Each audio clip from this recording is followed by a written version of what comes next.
Buenas tardes, chicos. Buenas tardes, doctor Pérez. ¿Cuál es el cáncer de hígado más común? ¿Cuál es el cáncer? Ah, ya, justo está en la clase de cáncer. O sea, al final vamos a responder esa pregunta. Bueno, disculpa la demora, estábamos en una cirugía, justo les dije a alguno de sus compañeros que están, lo que está rodando conmigo. Ojalá. Muy bien, vamos a hablar de una clase, trata sobre tumores y cáncer de hígado. Sobre todo vamos a hablar, me gusta a mí mucho la anatomía antes siempre de empezar un tema, los que han roto conmigo más o menos han visto eso. Vamos a hablar un poco sobre anatomía, vamos a entender un poco sobre tomografía, sé que no es parte de la currícula, pero quizás nos va a ayudar a entender mucho sobre lo que vamos a hablar. Y al final vamos a hablar un poco de los tumores, sobre todo de los más frecuentes, y del cáncer de hígado también un poco, que es más frecuente. ¿Ya? Yo soy el doctor Peraltilla, soy médico cirujano oncólogo y trabajo en el Hospital Goyeneche. ¿Ya? Siempre me gusta empezar con esta diapositiva, donde podemos ver acá que el que está echado es Prometeo, y bueno, está siendo devorado por una nave gigantesca, ¿no? Prometeo era un titán. Entonces, ¿qué pasó en la mitología griega? Prometeo, iba a haber una lucha entre los titanes y los dioses, ¿no? Entonces, Prometeo, como sabía que los titanes no iban a poder ganar, o lo podía predecir, se unió a la fila de Zeus, ¿no? Junto con su hermano Epimeteo. Y fue así, ¿no? No ganaron los titanes, ganaron los dioses. Entonces Zeus le dio como que premio a Prometeo, que bueno, hiciera lo que quisiera, ¿no? Le dio la tierra, todo. Entonces, como parte de la creación de Prometeo, y su parte más importante fue la creación del ser humano. Entonces, al crear al ser humano, lo quería tanto, que incluso a veces lo prefería, como que diríamos, más que a los dioses. Y quiso engañar a Zeus, ¿no? Le robó el fuego y se lo dio a los hombres, ¿ya? Los hombres podían comer rico, ¿ya? Pero Zeus se molestó, pues, ¿no? Y lo encadenó al monte Caucásico y durante el día venía un ave y le comía el hígado, ¿ya? Pero en la noche el hígado se regeneraba. Esto es mitológico, pero actualmente nos ayuda y vamos a ver durante la clase por qué es importante que el hígado se regenere, ¿no? En qué condiciones y para qué. Vamos a empezar un poco con anatomía, sobre la topografía. El hígado es el cuadrante, está en la región del hipocondrio derecho. Está irrigado básicamente por dos vasos, ¿no? Como les había dicho de repente a algunos de ustedes, generalmente las arterias llevan la sangre a un órgano y las venas la sacan la sangre del órgano, ¿no? Entonces el hígado es un poco especial porque no solamente tiene una arteria que lleva la sangre, que es la arteria hepática propia, ¿ya? También tiene una vena que, a diferencia de las demás, no saca la sangre del órgano, sino al contrario, la lleva. Y no solo la lleva, sino que la vena porta, que la forma ¿Quién forma la porta? La esplénica con la esplénica superior forman la porta, y es el aporte más o menos del 75 o al 80% del flujo de sangre que recibe el hígado. Si bien es una sangre pobre en oxígeno, es una sangre rica en minerales, bueno, en nutrientes, ¿eh? Y la arteria hepática propia también ingresa. Esto es importante para que podamos entender de repente cuando expliquemos algo de tomografías y podamos clasificar algunas de las lesiones hepáticas, ¿ya? Entonces, los que entran al hígado son la arteria hepática y la vena porta, con el mayor flujo de la vena porta. Y el drenaje lo hacen a través de las suprahepáticas, ¿ya? Entonces, acá también el hígado tiene sus ligamentos y está inervado básicamente por el plexo celíaco del nervio vago. Y el hígado tiene una cubierta. Esta cubierta se llama la cápsula de Wilson, que está inervada por los nervios intercostales. Es por eso que esto genera un dolor somático. A esta cápsula ser distendida, ser invadida por algún tumor empieza a doler. En cuanto a la anatomía hepática, podemos ver que el hígado tiene segmentos que son... ¿Cuántos segmentos tiene el hígado? 8 segmentos, ¿ya?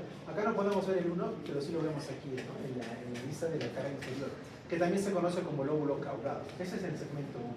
Después viene el 2, conforme a las agujas del reloj, el 2, el 3, el 4, el 5, el 6, el 7 y el 8, ¿no? Tiene sus ligamentos, el ligamento redondo, el ligamento falciforme. El redondo es la obliteración de la vena umbilical. Pero esto es como lo vemos en los dibujitos y esto es como lo vemos en el paciente, ¿ya? significa que estas son las venas suprahepáticas y cada uno tiene todo su triada, ¿no? Su arteria, su vena que drena. Entonces podemos ver que acá el 1 está acá atrás, el 2 está aquí, el 3 está un poco más abajo, este es el lóbulo izquierdo, el 4, que lo podemos dividir en 4A y en 4B, y en el 4B asienta la vesícula, el 5 es el que está acá atrás, bueno, al lado derecho, el 6 está acá, el 6 está acá, el 7 y el 8 nuevamente hacia adelante. Eso es como está en nosotros, ¿no? Pero como lo vemos normalmente en el libro es así, ¿no? 5, 6, 7, 8, pero como está en el cuerpo es 5, el 6 acá, el 7 y el 8. ¿Ya? En cuanto a la irrigación, bueno, ya hemos visto que la mayor parte de la irrigación sanguínea entra a través de la arteria de la vena porta y que es drenado por las suprahepáticas, ¿no? Existe una suprahepática derecha, una izquierda y una media, y la media con la izquierda y la media hacen un tronco y drenan ambas en la vena cava, y la vena cava va a la aurícula derecha. Muy bien, para poder entrar a hablar sobre algunos tumores o lesiones del hígado, quiero explicarles un poco sobre las tomografías, ¿ya? Entonces, nosotros cuando tenemos una lesión en algún paciente, el primer examen que pedimos y el más sencillo es la ecografía, ¿no?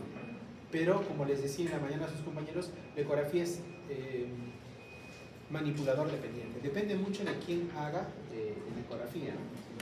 Pero la ecografía puede ya ver una lesión en el hígado. Entonces, para nosotros, más o menos, no siempre paramos biopsiando las lesiones del hígado. Puede ser peligroso porque puede sangrarse, un tumor puede diseminarse. Entonces, lo que hacemos es dar el diagnóstico usando el mejor método que tenemos. Sin duda, la tomografía no es el mejor, lo supera la resonancia, pero sí nos puede ayudar mucho, ¿ya? Y esta TEN se llama la TEN trifásica de hígado, ¿ya? ¿Cuántas fases tiene una TEN trifásica? 4, ¿no? ¿Ya? No sé quién le puso trifásica cuando tiene 4 fases, ¿ya? Pero bueno, básicamente le dicen trifásica porque no consideran la primera, que es la sin contraste. Entonces, ahora sí quiero que entiendan, acuérdense por favor que habíamos dicho que el hígado, ¿quién entra al hígado? Arteria hepática y vena porta, ¿no? Y salen a través de la vena espánica. Vamos a usar eso para entender esto, ¿ya? Imagínense que es un paciente que viene con una lesión del hígado, ya la han visto en una ecografía, y nosotros le estamos pidiendo en una TEN trifásica para poder catalogar esa lesión. Esta primera imagen representa una tomografía sin contraste. El contraste es no sé si podrá decir medicamento, pero es una sustancia que se aplica a la vena, ¿ya? Y como que hace que brille, cuando nosotros le hacemos una radiografía o atravesamos los rayos X al paciente, las sustancias que captan ese contraste brillan, ¿ya? La mayoría son a nivel de sustancias iodadas. Entonces, como vemos acá, es una tomografía sin contraste, que es la primera fase aparentemente. Y bueno, otros consideran estas fases, por eso es que no la consideran dentro de la trifásica, ¿no? Entonces podemos ver que todo básicamente es una fotografía, lo único que brilla acá es el hueso. Pero por ejemplo acá está la aorta y está oscura, este es el hígado, está oscuro, la vena cava, o sea, no se diferencia muy bien, ¿no? Esa es la primera fase, ¿no? Pero aquí hay alguna mancha, ¿no? Se ve como una manchita, no sé si lo pueden ver, y bueno, ustedes también, ¿no? Entonces este es un carcinoma hepatocelular típico, ¿ya? El ejemplo que estamos usando es un cáncer de hígado. Muy bien, le echamos el contraste, ¿ya? El carcinoma es un tumor que depende mucho de la sangre, de la arteria hepática, ¿no? De la vena porta. Entonces, ¿quién entra primero a un vaso? Una arteria, ¿no? Entonces, nosotros cuando le hacemos el contraste, vamos a hablar primero del estudio sin contraste simple y luego le colocamos el contraste. Ese contraste es una fase arterial, porque va a entrar primero por la arteria. Ustedes saben que la arteria entra al hígado. Y como vemos aquí, la aorta ya empezó a brillar, ¿ya? Entonces, como es un tumor que lo irriga la arteria hepática, ¿ya? Arterial, el tumor, sus vasos empiezan a llenarse de contraste y empieza a pintar. Mucho más que el parénquima hepático. Entonces, ingresa rápidamente la sangre al tumor y lo pinta, muy rápido. Más incluso que el parénquima hepático. Esa se llama la fase arterial. Y más o menos eso lo tomamos a los 25 segundos. Le tomamos el contraste, esperamos 25 segundos y ahora la máquina toma las tomografías. Y rápidamente capta el contraste, ¿no? Luego viene la fase portal, a los 60 segundos. Como el contraste ya pasó por la arteria, el contraste sigue entrando, pero ahora viene por la vena porta. Y como esto no depende mucho de la vena porta, ¿ya? Acá ya está brillante, ¿no? Y si ustedes se dan cuenta, aquí está la aorta, también está muy brillante porque está llena de contraste. Pero aquí ya bajó un poquito el color porque el contraste ya se está saliendo, ¿no?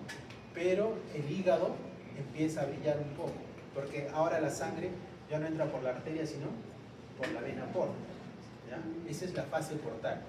Entonces, el tumor, como empieza a salir el contraste, genera una sensación de que tiene como que una cápsula, que es una pseudocápsula, ¿ya? Y en la fase tardía, ya cuando el contraste se lavó, se llama washout, cuando el contraste ya se lavó, el tumor ya no se mira mucho, pero el parénquima hepático realza mucho porque la vena porta empieza a llenar los sinusoides. Esta es la tomografía trifásica, y es lo que usamos para diferenciar todos los tumores del hígado. Normalmente en la característica del hepatocarcinoma típico es un rápido lavado. En la fase tardía el washout es muy rápido. El washing es cuando en la fase arterial entra el contraste en los vasos. ¿Ya? ¿Se entendió algo? No importa. ¿Ya? Vamos a ver ahora, después vamos a irlo explicando y de repente se entiende mucho. ¿Cómo vamos a clasificar las lesiones hepáticas? ¿No? Pueden ser benignas o pueden ser malignas. Dentro de las benignas vamos a ver quistes, hemangiomas, hiperplasia anular, adenoma, o sea, tumores sólidos, tumores quísticos, amartomas biliares, abscesos infecciosos de muchas causas. Y dentro de las malignas, la más importante es el carcinoma hepatocelular y el colangiocarcinoma. Y también puede haber cáncer de vesícula biliar, y también el hígado es, como tiene buenas irrigaciones, asientan mucho las metástasis. Vamos a empezar por los tumores hepáticos benignos. Los tumores hepáticos benignos se pueden clasificar que son de origen hepatocelular, o sea, del propio hepatocito, ¿ya? Podemos ver acá hiperplasia anular focal y el adenoma hepatocelular. Los que son de origen colangiocelular o del epitelio biliar, que podrían ser quistes biliares simples, cistoadenoma, y los que son mesenquimales son hemangioma, lipomas, angiolipomas y leiomiomas, ¿ya? Vamos a hablar de los 3 tumores sólidos benignos más importantes y del hepatocarcinoma. Dentro de los 3 más importantes vamos a empezar con el hemangioma, que es el tumor hepático benigno más frecuente, que tiene una prevalencia del 2 al 20%, y que bueno, es una relación de hombres a mujeres de 2 a 1 o de 5 a 1.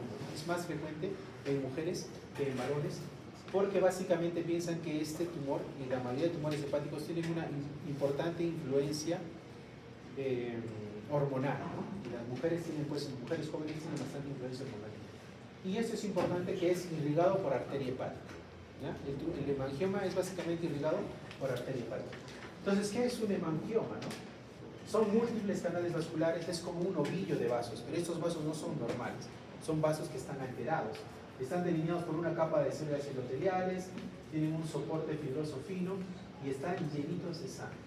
Pero no es como que una manguerita viene envuelta, ¿no? Es todo tortuoso, es como un laberinto. Entonces, ante la sospecha de un hemangioma, lo primero que le pedimos es una ecografía. Y se ve una lesión acá, ¿no? Hipoecogénica, y acá también. Entonces, cuando vemos lesiones en el hígado, a veces con la ecografía no podemos determinar mucho qué es. Le pedimos una TEN trifásica. Entonces, en la tomografía trifásica, en las 4 fases, esta es una fase sin contraste, se ve acá una lesión muy intensa, y esta es la fase arterial, ¿no? La primerita, la que empieza, ¿ya? Que empieza a los 25 segundos. Le colocan el contraste y empieza la fase arterial. Y como es un tumor irrigado por arteria, rápidamente la sangre entra y genera esta cápsula, pero que es discontinua, ¿no? Como que brilla. ¿Y por qué no es, doctor? ¿Por qué no es continuo? ¿Por qué no se llena de sangre? Si está lleno de sangre, el hemangioma es pura sangre. ¿Por qué no pasa eso? Porque como les decía, que los sinusoides es como una especie de laberinto, ¿no? O sea, el contraste entra, pero no puede distribuirse muy bien. Y por eso genera esta pseudocápsula o esta cápsula discontinua, ¿no? Una vez que ya empieza la fase portal y empieza a entrar la sangre, ya no por la arteria, sino por la vena porta, el parénquima hepático se pone más hiperintenso y también acá se pone más intensa la cápsula, ¿no? Se empieza a llenar más de sangre y el centro se nota un poco sin la sangrecita que todavía no hay. Y en la fase de equilibrio, o sea, cuando ya el contraste se lavó en el washout, ¿ya? Entonces ya no se mira mucho, ¿no? Es casi parecido al parénquima hepático, lo que no pasa con el hepatocarcinoma, ¿no? Que genera una pseudocápsula. Entonces cuando vemos esto, sobre todo la cápsula discontinua en fase arterial, podemos decir, bueno, es un hemangioma, ¿no? ¿Y por qué es importante definir qué es? Bueno, existen algunas complicaciones que podrían presentarse, no en todos los pacientes, en algunas series del 4 al 20%, y generalmente están asociados con inflamación. Pero se pueden generar, como hay sinusoides que son alterados, ¿no? Hay un vaso que está dañado, podría generarse una coagulopatía de atrapamiento, activación y consumo de plaquetas que se llama el síndrome de Casabach-Merritt, ¿ya? Que es porque son vasos que tienen el endotelio vascular dañado. ¿Podría haber hemorragia? Sí, ¿no? Cuando hay mucha fuerza. Incluso podría haber coagulación y compresión extrínseca. Normalmente, en cuanto al tratamiento, la mayoría de los pacientes solo necesitan un tratamiento conservador. Por eso es importante que hagamos el diagnóstico antes. Porque si nosotros no hacemos el diagnóstico antes, o de repente cualquiera que ve dice, es un tumor de hígado, hay que biopsiarlo, lo único que va a hacer es que sangre un montón. Como la shit va a sangrar, es trágico. Por eso es importante que diagnostiquemos esto, ¿no? Y normalmente un hemangioma hepático no se opera. Es poco frecuente la extirpación quirúrgica, excepto genere un síndrome de Casabach-Merritt, ¿no? Que está consumiendo plaquetas, hay coagulopatía. Entonces ahí sí se podría resecar, o si no podría producirse una embolización hepática percutánea. Pero generalmente, también en Casabach-Merritt, pero generalmente el tratamiento es conservador y es la observación. La otra lesión frecuente también en el hígado es la hiperplasia nodular focal, y es la segunda más frecuente. Es la segunda, el tumor más frecuente, y representa más o menos el 8%. ¿Qué es la hiperplasia nodular focal? Probablemente es una respuesta hiperplásica debido a una malformación vascular o a un daño vascular. No es que crezca un tumor, sino el vaso que está irrigando a unos sinusoides hepáticos está alterado, está dañado o ha sufrido alguna inflamación que genera que los hepatocitos crezcan, pero no simulando, simulando un tumor, pero no siendo un tumor. Esos son los propios hepatocitos, pero que tienen daño a nivel de vascular central, ¿no? Generalmente es en mujeres jóvenes de 30 a 50 años y sigue pues la prevalencia en mujeres de 1 a 8, ¿no? ¿Ya? También ese tumor es irrigado por arteria hepática. Entonces, cuando lo veamos en una tomografía trifásica, lo que más vamos a observar es la fase arterial. Pueden haber complicaciones, puede haber hemorragias, puede haber necrosis, pero es infrecuente, ¿no? Condiciona un pseudotumor. No es que sea un tumor, son los hepatocitos hiperplásicos, ¿ya? Y genera una cicatriz central, ¿no? Este es un paciente que ha sido operado. Ustedes ven en el gráfico que hay una fibrosis central. Esa es una cicatriz fibrosa central y hay nódulos de hepatocitos hiperplásicos, ¿no? No hay venas centrales y hay pequeños canalículos filiales. Por eso es que hay atrapamiento, hay inflamación. Y generalmente se podría observar como un pseudotumor, ¿no? Esta es una ecografía que generalmente no ayuda mucho al diagnóstico porque como es el hepatocito normal, simula mucho al hepatocito que está al lado, que también es parte del hígado. Cuando le ponen, por ejemplo, el Doppler ahí en la ecografía, se genera como que una cicatriz central, pero que es muy difícil hacer el diagnóstico por ecografía. Lo que hacemos es pedimos una tomografía, ¿no? En las 4 fases. Y podemos ver que esta en la primera fase, que es la de sin contraste, algo se puede ver aquí, ¿no? Pero casi no se ve porque es el mismo parénquima hepático. En la fase arterial podemos ver que como es un vaso que es irrigado por arteria hepática, se llena muy rápidamente. No es como el hemangioma que solo se llena como una cápsula discontinua del borde, ¿no? Aquí se llena todo el tumor, pero lo que no se llena es la cicatriz central, ¿ya? En la fase portal o la fase venosa, ¿ya? Lo que podemos ver es que ya casi todo el contraste se ha salido y como el hígado es muy parecido al hígado, porque es un sinusoide normal y la vena porta llena todos los sinusoides y también llena toda esa parte del hígado. Y en la fase de equilibrio o en la fase tardía, bueno, no sé si se ve, pero recién se pinta la cicatriz central. O sea, la cicatriz central, esta cicatriz que acá no estaba pintadita en la fase tardía o de equilibrio, es la que recién se pinta. ¿Y qué debemos hacer? Por ejemplo, creo que no puse aquí el tratamiento. ¿Cuál es el tratamiento? ¿No? Estos pacientes se deben operar, ¿qué se deben hacer? Como no es un tratamiento, como no es una lesión, tampoco va a degenerar en cáncer, lo que también se propone es hacer la observación. ¿Ya? Hay en algunas pacientes, mujeres sobre todo, que a veces se embarazan, la hiperplasia nodular focal puede crecer un poquito. Pero si nosotros tenemos paciencia y la controlamos en un año, nuevamente ese tumor regresa a su normalidad. ¿Ya? Entonces no requiere un tratamiento quirúrgico. El otro tumor benigno del hígado frecuente o bueno, más o menos frecuente es el adenoma hepatocelular. Y aquí sí hay que tener un poco de cuidado porque es un tumor benigno con potencial de malignidad. Es el único tumor benigno que puede volverse cáncer. ¿Ya? Quizás a todos muchos nos preocupa, doctor, tengo esto acá, se volverá cáncer, que me golpeé la mama, me dará un cáncer, me golpeé la pierna y me salió una bolita, derivará en cáncer. ¿Ya? Igual es en estas lesiones hepáticas, ¿no? Si ustedes ven un hemangioma y un familiar les dice, no, saben que tú estás estudiando medicina, ¿no? Sí, ¿qué año estás? No, recién ingresado, no, pero ya deberías saber, a ver, dime qué dice esta tomografía. Pucha madre, ¿no? Ustedes no saben ver tomografías, pero al menos van a ver y dicen hemangioma. Buscan en YouTube hemangioma, ya, y ¿sabes qué? Mira, le dan una caja, ¿no? Pero lo más importante que quiero que entiendan es que no generen ansiedad en sus familiares o en los pacientes. El hemangioma y la hiperplasia nodular focal no van a ir a cáncer, pero el adenoma sí. ¿Ya? El adenoma hepatocelular, sí, ¿no? ¿Y cuándo empezó a salir adenomas en las mujeres? Cuando en 1960 salió este artículo publicado que decía la píldora proporciona más libertad a las mujeres, mucho más de la que ya tenían y ya quieren. Entonces los anticonceptivos orales tienen bastante influencia sobre las lesiones hepáticas, ya sea benignas o malignas. Pero hablar de adenoma hepatocelular es un tema muy complejo porque no existe un solo adenoma hepatocelular. De hecho, es un grupo heterogéneo de tumores donde los podemos clasificar como tumores inflamatorios, mutados de alfa, del FN alfa, mutados de la beta catenina y los no clasificados. Es muy complejo, la verdad, muy complejo hacer un diagnóstico y diferenciarlos por tomografía o resonancia. ¿Ya? Hablarles, ya tendría que hablarles también de resonancia trifásica y pucha madre, hasta yo no entendería. Pero vamos a empezar un poco a hablar del inflamatorio, que es el más frecuente, felizmente, que se ve mucho en mujeres jóvenes que sobre todo usan anticonceptivos orales. ¿Ya? Ya muchas están preocupadas, no se preocupen, no pasa nada. Por eso es importante cuando nosotros hacemos un examen y vemos a un paciente, es importante ver qué edad tiene, ¿no? ¿Ya? Si por ejemplo es una paciente joven, 30, 35, 25 años, probablemente la lesión que tenga no sea un cáncer, ¿no? Pero si es una paciente de 60 años que nunca usa anticonceptivos, probablemente sea una lesión maligna, ¿no? Pero el inflamatorio es el más frecuente y es el que menos deriva en cáncer. ¿Ya? Tiene bajo riesgo de malignidad, puede llegar a sangrados y normalmente los adenomas siempre deben operarse, ¿no?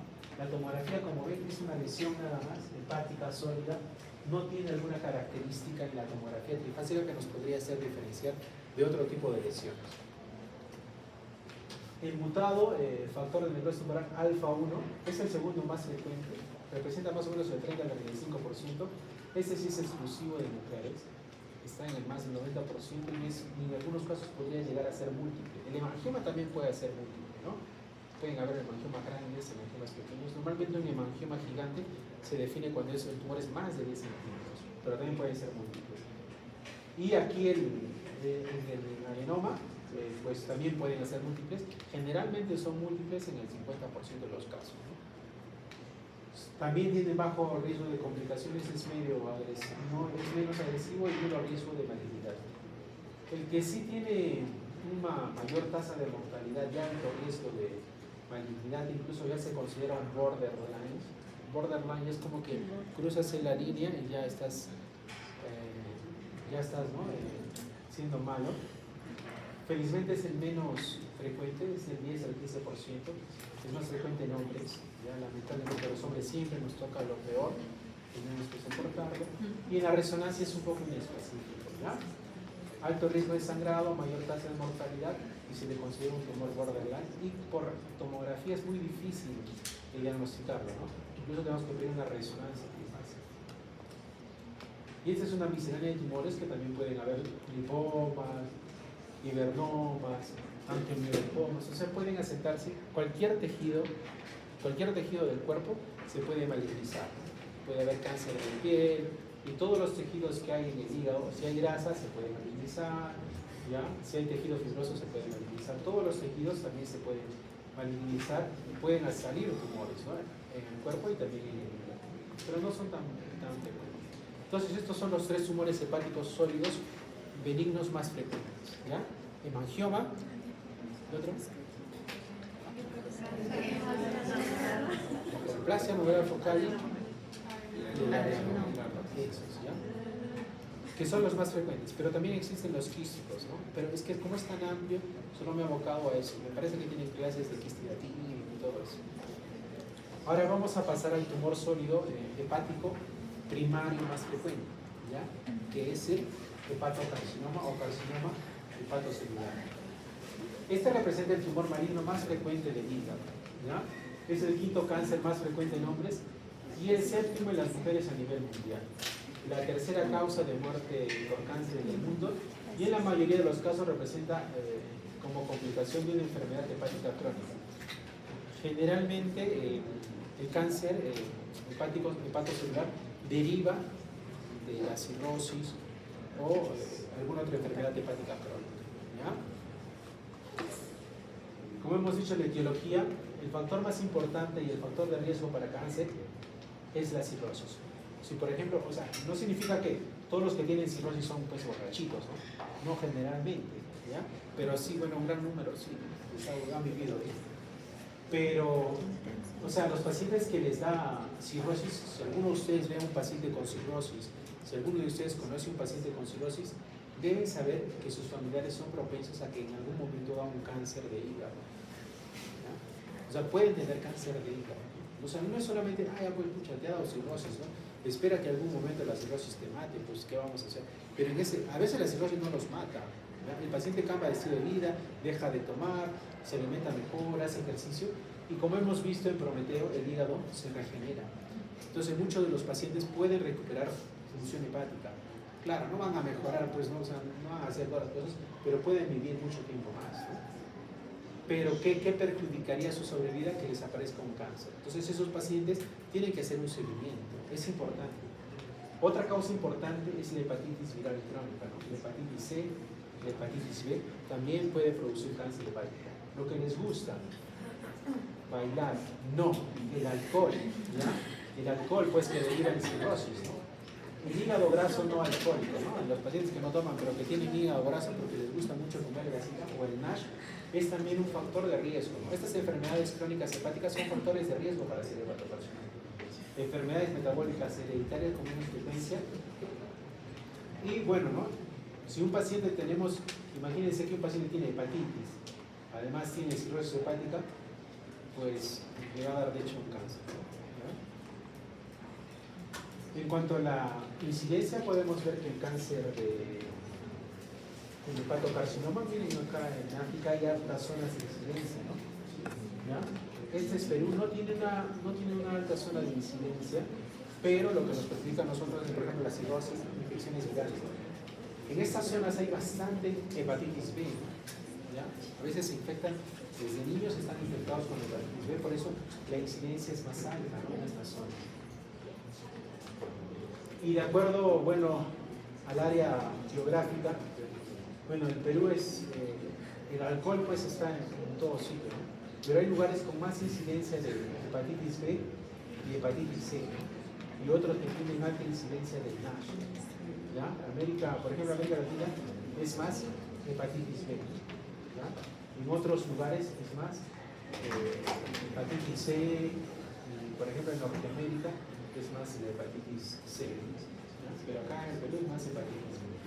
¿Cómo hacemos el diagnóstico y cómo hacemos el tamizaje? Lo que la mayoría de gente se pregunta y lo que la mayoría de gente quiere es no tener cáncer, ¿no? ¿Y cómo podemos saber si no puedo tener cáncer? Primero, los factores de riesgo. Si tomo mucho alcohol, si tengo cirrosis, si tengo NASH, si tengo una infección por el virus de hepatitis, entonces tengo que hacerme ciertos despistajes. El más importante y el menos invasivo es la ecografía, ¿no? Es el más sencillo. Todo lo podemos ver, es bien tolerado, es barato, ¿ya? Y en base al tiempo de duplicación del crecimiento, normalmente lo que se dice que un paciente con cirrosis o con factores de riesgo debería realizarse una ecografía como parte de un screening cada 6 meses, ¿no? Que es superior a hacerlo una vez al año, por ejemplo, ¿no? Hay tumores en el hígado que a veces no los podemos catalogar, pero que por el tamaño deberíamos estarlos mandando a vigilancia. Normalmente los nódulos menos de 1 centímetro deben ser seguidos con ecografías cada 3 a 6 meses, ¿ya? Si no hay crecimiento en 2 años, puede regresar a la vigilancia de 1 año de repente. Pero si estos tumores crecen, habría que pensar en hacer otros tipos de estudios, tomografías, incluso hasta biopsias, sobre todo si empiezan a duplicar el crecimiento, que no debería ser en más de 3 a 6 meses. Entonces, para más o menos catalogar a un tumor si es benigno o maligno, usamos una clasificación, así como no sé si han visto en mama que existe el BRAF, en tiroides existe el TRAF, en hígado existe el BRAF, ¿ya? Que más o menos puede clasificar en tumor benigno, probablemente que no sea cáncer, intermedio, probablemente maligno y definitivamente hepatocarcinoma, ¿no? El diagnóstico invasivo, ¿no? Yo les he dicho que a veces a los pacientes no les hacemos un diagnóstico invasivo, ¿no? Pero ¿en quién podemos hacer una biopsia, que es un diagnóstico invasivo? Normalmente correlacionamos una tomografía trifásica, con donde existe la sospecha de que puede ser un hepatocarcinoma o un cáncer de hígado, con marcadores tumorales, como que lo es muy específico el alfa-fetoproteína, ¿no? Puede ser una alfa-fetoproteína elevada, ¿ya? Entonces, nos ayuda mucho porque si tenemos un paciente con alfa-fetoproteína muy elevada, una tomografía donde hay un washout temprano de la lesión, entonces lo más probable es que sea un hepatocarcinoma, ¿no? No le hacemos biopsia, lo mandamos de frente a cirugía. Pero hay pacientes en los que sí podríamos hacer biopsia, ¿no? donde se recomienda hacer una biopsia ya sea percutánea o abierta, los pacientes que no muestren características por imagen típicas o que se presenten en pacientes con hígado no cirrótico, ¿no? Imagínense en una de sus compañeras de 22, 21 años encontramos una lesión en hígado que aparentemente no es un hemangioma, no es un tumor. Su compañera no va a tener cirrosis a los 21, ¿no? Así empezó a los 5 años a tomar. No va a tener cirrosis probablemente. Entonces, a veces son lesiones no típicas en pacientes que no tienen hígado cirrótico. Lo más recomendable es hacerles una biopsia para llegar al diagnóstico. Y bueno, hacerle seguimiento, ¿no? Siempre el seguimiento es importante si salió negativo. Entonces, ¿qué hacemos con el cáncer hepático? ¿Qué hacemos? ¿Qué debemos hacer? ¿Lo operamos? ¿Lo mandamos a quimioterapia? ¿Le damos radioterapia? ¿Qué es lo que deberíamos hacer? Bueno, existen varias alternativas, ¿no? Desde la resección hepática hasta el trasplante hepático. Pero para nosotros decir que a un paciente lo podemos operar del hígado, tenemos que tener ciertos criterios. No todos los pacientes que le vemos un tumor en el hígado le decimos, es que te vamos a operar y te vas a curar. No, tiene que haber ciertos criterios de resecabilidad. Entonces, cualquier tumor primero tiene que ser potencialmente resecable. Esto de R0 tiene un significado. No sé si ustedes lo han visto, R0, R1, R2. R0 microscópica. ¿Y R0 qué significa? No hay evidencia macroscópica. Que no hay evidencia microscópica, ¿no? De enfermedad, ¿no? ¿Ya? Entonces, yo saco el tumor y no dejo nada, ¿no? Entonces, eso es lo que hay que asegurar. Si yo quiero operar a un paciente y sé que está muy pegado a la vena porta y voy a dejar un poco de enfermedad, no estoy garantizando una resección R0. Si, por ejemplo, queda enfermedad microscópica, esa va a ser una R1. Y si dejo un pedazo de tumor, va a ser una R2. Entonces, hay que ver que tenga una resección R0. El CHAI. Eso nos ayuda un poco a evaluar la función hepática, ¿no? Porque si un paciente lo llevamos a cirugía de hígado, que le podamos a retirar la mitad del hígado o más de la mitad del hígado, y el hígado no está sano, el paciente no va a morir por la cirugía, va a morir por falla hepática. Van a empezar a hacer falla hepática los pacientes y van a fallecer. Entonces, un CHAI C no podría ir a cirugía, ¿ya? El paciente ideal sería un CHAI A, ¿no?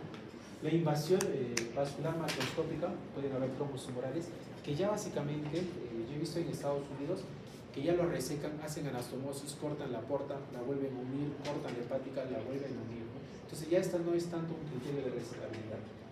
Y la metástasis linfática, ¿ya? La metástasis linfática regional también nos informa de que ya la enfermedad está saliendo del hígado, está yendo a ganglios, y a veces es mejor iniciar con quimioterapia. Y los criterios de irresecabilidad son el CHAI-C, ¿ya? El remanente futuro no adecuado, que hemos dicho, ¿no? Que si vamos a ver que es un hígado cirrótico, ahora lo vamos a comentar, no cirrótico, y le quitamos mucho hígado, el paciente va a ser falla hepática, ¿no? Y va a fallecer por falla hepática, no por cáncer de hígado. Que sea una citis no tratable y que las bilirubinas estén más de 2. ¿Ya? Entonces, cuando tenemos pacientes que tienen bilirubinas más de 2, no les podríamos hacer una cirugía hepática, ¿no? ¿Por qué? Porque nos hacen la falla hepática, ¿ya? Y una falla hepática post cirugía es una situación de extrema gravedad. Si el remanente hepático es insuficiente, si lo que dejamos de hígado es poco, el paciente va a ser una falla hepática que lleva una falla multiorgánica de la muerte. Entonces necesitamos una necesidad de tejido remanente. Normalmente se dice que en un tejido sano podemos dejar más del 25%. O sea, podemos resecar el 75% del hígado y le dejamos un 25% si el hígado está sano. Pero también hemos visto y sabemos que el cáncer es más frecuente en los pacientes cirróticos. Si es un paciente con disfunción hepática, el remanente hepático debe ser más del 30%. ¿Ya? Eso es importante. ¿Ya? Y bueno, con cirrosis pasa incluso hasta superior al 40%. Mientras más hígado dejemos en los cirróticos, es mejor, porque si no, hace el fallo hepático. Entonces, ¿qué pasa cuando tenemos un tejido remanente hepático insuficiente? Yo quiero operar a un paciente, pero más o menos por estudios de volumetría, un poco más complejos, calculo que si lo opero y le hago el corte por aquí, le va a quedar un 20% de hígado, ¿no? Doctor, entonces ya fue, ¿no es cierto? Ya no lo podemos operar, el señor se va a morir con el cáncer. No necesariamente. Lo que ha surgido es la embolización preoperatoria de la vena porta, ¿ya? Imagínense, por ejemplo, que aquí está el tumor. Teóricamente voy a hacer una hepatectomía derecha y con todos los cálculos que he hecho de mi volumetría, me van a quedar de repente un 20% de hígado, de remanente hepático. No es suficiente. Entonces, ¿qué hago? Como la irrigación es el 75% o 80% entra por la vena porta, le voy a quitar sangre al lugar que voy a sacar. Entonces, ¿qué hago? Por radiología intervencionista, entro una sustancia hacia la vena porta y la embolizo. La porta derecha le pongo acá un trombo, ¿no? Una sustancia que va a embolizarla. ¿Qué significa? Que la sangre ya no va a ingresar a ese lóbulo, sino ¿dónde va a ingresar? Al otro, ¿no? Y este lóbulo, ¿qué va a pasar? Va a empezar a crecer, se va a hipertrofiar, ¿no? Lo que sucede con Prometeo, ¿no? En las noches el hígado le crecía. Entonces, si nosotros cortamos la irrigación a todo este hígado va a empezar a crecer, ¿no? En 3 semanas, si este hígado tenía un 25% de función, en 3 semanas va a aumentar a un 20%, en 3 semanas va a aumentar a un 30% de función. ¿Ya? ¿Me entienden más o menos? Eso se llama embolización de la vena porta. Incluso se puede hacer una doble embolización. Se puede embolizar la vena porta aquí y se puede embolizar la subrahepática, ¿no? Es más riesgoso, pero genera un mejor resultado en el remanente hepático. Entonces, a estos pacientes que se les hace embolización, ya no tienen un remanente del 20%, ya tienen del 30%, del 40%, un hígado más grande de este lado. Entonces, ya con esa seguridad se los entra a operar. ¿Ya? Existen también algunas técnicas quirúrgicas en base a cirugía, o sea, no lo embolizamos, sino entramos, operamos y lo ligamos. ¿Ya? O sea, le hacemos un nudo ahí. Y así nos aseguramos que la sangre no corra. Algunos incluso no solo lo ligan, sino cortan el hígado, lo parten y como que lo separan. Solo que tiene mucha mortalidad. ¿Ya? Eso se llaman los ALPS. ¿Ya? Se llama ALPS. Es algo más de especialidad, pero que es muy... o sea, por ejemplo, lo operamos primero al paciente, le separamos el hígado, lo cerramos, y en unas 3 semanas o un mes lo volvemos a operar para sacarle el hígado enfermo, ¿no? Pero muchos pacientes pueden morir por ese cirugía. Entonces, como que no conviene mucho.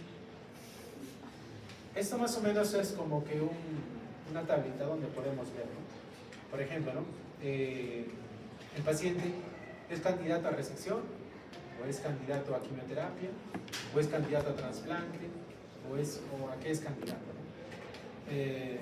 Depende mucho si el paciente es cirrótico o no cirrótico, es una lesión y si no tiene metástasis, ¿no? El paciente ideal es un tumor único, que no sea muy grande, que no sea cirrótico y que tenga un child A, ¿no?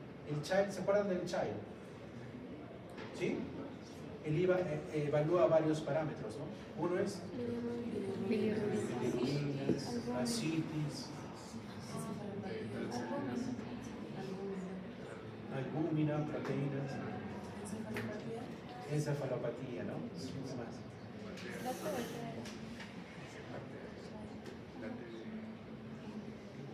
Tromboplastina, ¿no? O INR, ¿no? Coagulación, ¿ya? Entonces, si es un child que es un B o un C, entonces de seguro que si operamos a ese paciente se muere. ¿Ya? Entonces, doctor, ¿qué hacemos si el paciente a veces tiene cuadros obstructivos, ¿no? O sea, si la bilirrubina está muy alta, ¿no? Tenemos que mejorar función hepática para mejorar eso. Y todo eso se puede hacer con embolización, ¿no? El MELT, que es un score que se usa mucho para evaluar si un paciente es o no candidato a trasplante hepático. ¿Ya? Por ejemplo, en Estados Unidos hay se realiza mucho trasplante hepático por cirrosis, no tanto por cáncer. ¿Ya? Yo cuando roté, por ejemplo, existe lo que se llama el donante vivo, ¿no? Por ejemplo, ellos, bueno, no sé si es cruel, pero se le decían, sabes que tú tienes cáncer, pero o sea, si hay un donante, quien está delante de ti es un cirrótico, ¿no? Porque la sobrevida no es tan buena, porque te puede dar, igual te puede dar cáncer, nuevamente puede recurrir. Entonces a ellos les proponían el donante vivo. Eso quiere decir que, por ejemplo, no, ella es tu hermana y tiene cáncer de hígado, ya no le podemos dar más, tiene criterios para un trasplante hepático. Pero un cadáver, o sea, bueno, una persona con muerte cerebral, un cadáver ya no sirve su igual, ¿ya? Posiblemente el hígado se vaya para un cirrótico, ¿no? Entonces le dice, tú que eres su hermano, ¿no quieres donarle la mitad de tu hígado? Entonces lo que hacen ellos allá, por la paroscopía sacan la mitad del hígado, eso se llama living donor, o donante vivo. Le sacan la mitad del hígado y se lo dan a la persona que lo necesita, ¿ya? Pero este hígado a veces puede ser insuficiente, ¿no? Puede ser pequeño. Por eso es que también es peligroso. Yo conocí en Estados Unidos al doctor Juan, que no sé por qué no hay un americano en la unidad de trasplante hepático en Cleveland, porque todos son asiáticos, argentinos, asiáticos, japoneses, coreanos, pero no hay un americano, no hay hígado, ¿no? Y el doctor Kwon era un doctor que hacía trasplante hepático en paciente vivo por la paroscopía incluso, ¿no? Que vino a hacer su año sabático a la clínica Mayo, ¿no? Y Estados Unidos, como lo vieron que era tan bueno, se lo quedaron, ¿no? Acá en Perú no sucede así, ¿no? A ti si te ven que eres bueno, te botan del hospital, te cortan el contrato, te ponen zancadilla, tus amigos se roban tus copias, no te pasan las preguntas, de todo pasa, ¿no? Pero Estados Unidos no tiene ese sistema, ¿no? Estados Unidos, cuando hay un profesional bueno, no te ponen ninguna traba, ¿ya? Porque el doctor Gómez me decía, ¿no? Estados Unidos estaban haciendo trasplante vivo, pero ellos cuando hacían trasplante vivo, el paciente del que estaban sacando el trasplante se murió. O sea, ella tiene el cáncer, le vamos a sacar su hígado y ella se muere. Entonces, escucha que Estados Unidos estaba frito. Y el doctor Gómez ya había hecho un montón de trasplantes. Entonces Estados Unidos, al ver que él hacía mucho trasplante hepático, le dijo, ¿sabes qué? Tengo una plaza para ti en Ohio, en la Cleveland Clinic, te puedes quedar. Pero no he hecho mis papeles, no necesitas nada de eso. De hecho, ya estás contratado. Y ni siquiera pudo regresar a Corea, ¿no? Se quedó en la Cleveland Clinic. Porque Estados Unidos es así, ¿no? ¿Ya? No tiene el mismo pensamiento, ¿no? Acá somos que, no, que si este sobresale, no, ¿qué está haciendo? Seguramente es traspasoso. O sea, las personas que son buenas, o sea, las queremos como que mantener. Pero los otros que sí han llegado, y no como el doctor, sí tienen que hacer toda su especialidad, ¿no? Ellos han tenido que hacer como 3 veces las especialidades para poder acceder a una clase en Estados Unidos, ¿no? Porque vas ahí, alguno de ustedes probablemente vaya a querer migrar a Estados Unidos, ¿no? Tienen que pasar todos los hacer los match, por ejemplo, ¿no? Tienes que pasar un montón de exámenes, un montón de... O sea, y acá en el Perú puedes ser un cirujano muy renombrado, pero allá te vas a hacer medicina familiar probablemente, ¿no? Que eso es lo que pasa. Y si quieres hacer algo más, que a los 50 años estás haciendo pues cirugía cardiovascular, ¿ya? O sea, es muy complicado. Pero este doctor es tan bueno que Estados Unidos pues, no necesitaba hacer ningún papel, se lo quedaron. Y él ahora hace los trasplantes, ¿no? Los trasplantes, y incluso está viniendo ahora a Perú también a ayudarnos con algunas cirugías, sobre todo en el hígado. Entonces, cuando nosotros hacemos una resección hepática, básicamente se basa en lo que vayamos a sacar del hígado. En los segmentos que hemos dicho del hígado, esos segmentos vamos a hacer la cirugía hepática. Si, por ejemplo, un tumor está en el segmento 6, ¿ya? Es un tumor un poco grande, que ocupa el segmento 6 y 7, ¿qué cirugía le vamos a hacer al paciente? Una hepatectomía derecha, ¿ya? Acá están los segmentos de cada uno, si sale del 5, y la hepatectomía derecha va a los segmentos 5, 6, 7 y 8, ¿no? ¿Ya? Si quiero sacar el segmento 2, por ejemplo, que invade un tumor que invade el 2 y 3, hago una hepatectomía izquierda, ¿no? ¿Ya? Y así también si es una anterior, si es una derecha posterior, saco los segmentos 5, 8, 6, 7 y todo así. No podemos hacer segmentectomías, ¿no? O sectorectomías también se podrían hacer. Entonces todas las cirugías en el hígado se pueden hacer, ¿no? Y el hígado se puede recuperar. Entonces acá podemos ver un hígado donde le han sacado el lóbulo derecho, ¿no? Ustedes se dan cuenta, este es el ligamento redondo, ¿no? El falciforme. Segmento 2, segmento 3, este es el segmento 4, que podemos dividirlo en 4A arriba y 4B abajo. Le han sacado todo, una hepatectomía derecha, le han sacado todo el lóbulo derecho. Entonces esta línea divisoria, acá está la vesícula biliar, ¿ya?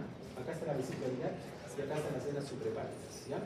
Entonces lo que divide el hígado derecho y el hígado izquierdo es una línea imaginaria entre la vesícula biliar y las suprahepáticas que se llama la línea de Cantor, ¿ya? O Cantor. Y bueno, acá podemos ver una hepatectomía izquierda. Sacar los segmentos 1, 2, 3, 4. Muy bien, chicos, ¿ya? Eso es todo. ¿Alguna duda, pregunta? Cantor. Es una línea imaginaria.